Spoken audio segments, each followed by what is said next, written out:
Bandeirantes 7 e 11.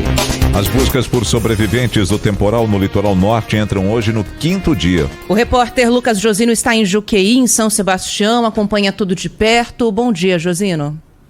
Tudo bem, Ana? Bom dia para você também. Bom dia. Pro Nelson, para todos os nossos ouvintes. Pois é, vai completar 5 dias, né? Na verdade, uma semana amanhã dessa tragédia aqui no litoral norte de São Paulo. Já são 54 mortos confirmados, informação atualizada pela sexta hoje, que recebemos agora, nessa sexta de manhã. Então, 54 mortos confirmados, 53 aqui na cidade de São Sebastião e 1 em Ubatuba. Ontem, inclusive, nós acompanhamos a retirada de um corpo no alto de um morro em Juqueí, um trabalho árduo do pessoal do Corpo de Bombeiros e também na Guarda Civil Metropolitana de São Paulo, que veio para cá reforçar essa força-tarefa. Foram mais de 100 horas atrás de uma pessoa, para vocês terem ideia do tanto de lama que escorregou nesse deslizamento no último fim de semana.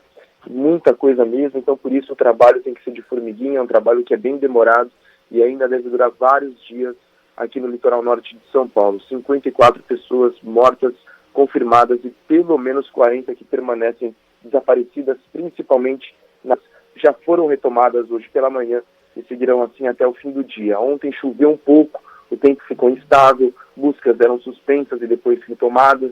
Agora pela manhã o céu está carregado, mas não chove, não choveu durante a madrugada e não chove agora durante a manhã. Isso facilita as buscas dos homens do Corpo de Bombeiros. Muitas doações, como a gente tem falado todos os dias, aqui na primeira hora da Rádio Bandeirantes, chegando por todos os cantos do estado de São Paulo. Agora aquele hospital de campanha no navio da Marinha também já está funcionando, o que fornece mais ajuda ainda, principalmente a Barra do Saí, local que estava ilhado.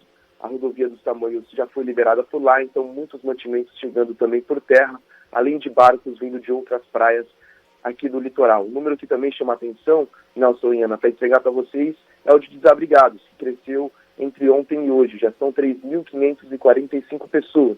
E subiu justamente porque ontem teve uma operação da Defesa Civil para retirar as pessoas que estavam morando e que não queriam deixar suas casas nas encostas dos morros, em locais de risco. Então subiu também o número de desabrigados.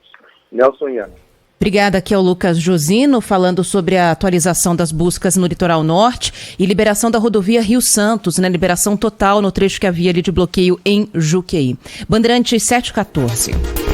Todos os anos, durante as chuvas de verão, a falta de planejamento custa vidas em áreas de risco. Só agora, depois da tragédia, sirenes de alerta serão instaladas no litoral norte de São Paulo. Mais detalhes com o repórter da Band, Felipe Peixoto. Viu só como chamou a atenção? Bem mais que um aviso no celular. Mensagens de SMS foram o principal instrumento usado pela Defesa Civil para alertar moradores do litoral norte paulista sobre a chuva.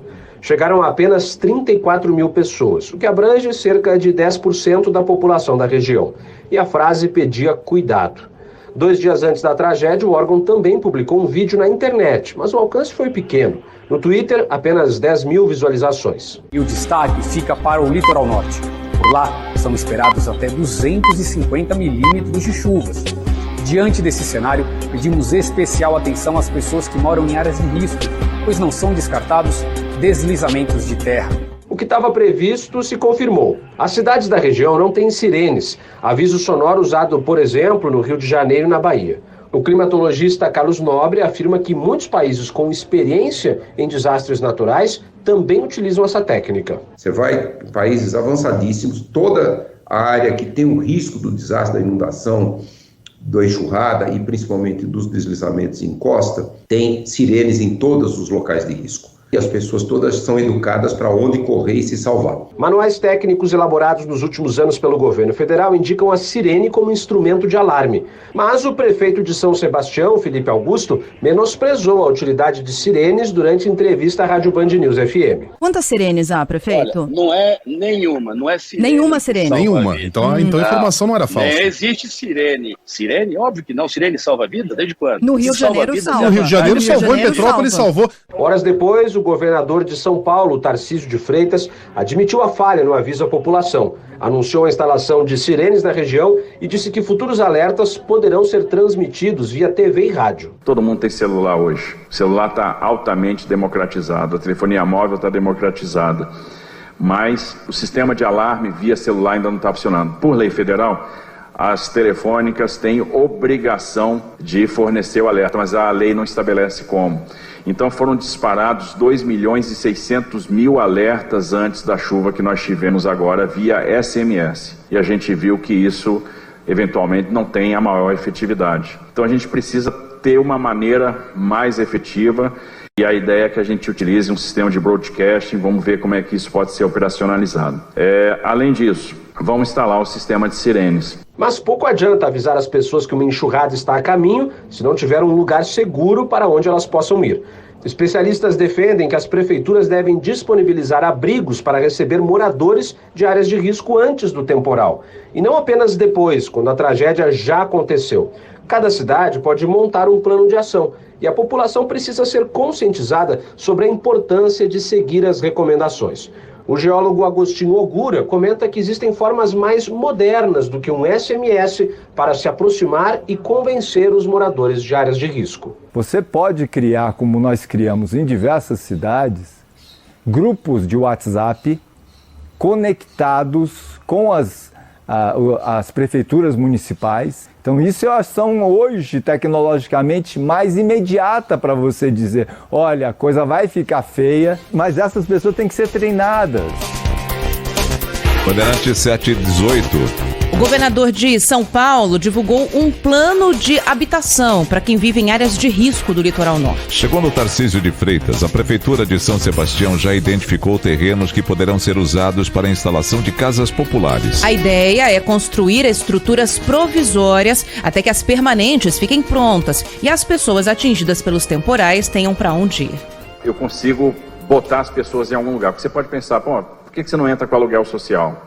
O auxílio moradia. A gente tem isso no radar. Nós vamos disponibilizar o auxílio moradia, né, um auxílio aluguel. Só que o problema é o seguinte, a pessoa vai alugar o que aqui? Você vai ter um problema de oferta. E outra coisa, não adianta você pegar uma pessoa que mora na Barra do Saí e querer jogar ela para Caraguatatuba, porque a vida dela está na Barra do Saí. Essas comunidades, esses bairros, eles são meio estanques, é como se fossem cidades. Ontem, o governador Tarcísio de Freitas também anunciou a substituição de radares climáticos do estado por equipamentos mais modernos. Bandeirantes 719.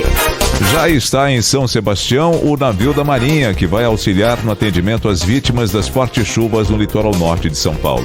O aeródromo multipropósito Atlântico é o maior da frota das Forças Armadas. Ao todo, leva 6 helicópteros, 3 embarcações, lanchas, mais de 1.000 militares, incluindo uma equipe de médicos, além de doações. O navio abriga ainda um hospital de campanha para atender as vítimas das chuvas. Em entrevista à Rádio Bandeirantes, o delegado da Capitania dos Portos em São Sebastião, capitão de fragata Castelo, explicou que o atendimento será feito a bordo. Mas ele destaca que o hospital pode ser transportado para fora do navio, caso exista a possibilidade. O atendimento vai ser feito a bordo do navio, né? Ou então, caso haja a possibilidade da gente transferir, né, essa ala hospitalar para uma localidade aqui dentro do Porto de São Sebastião, a gente também vai montar o nosso hospital de campanha. Com essa facilidade de transportar o hospital de campanha.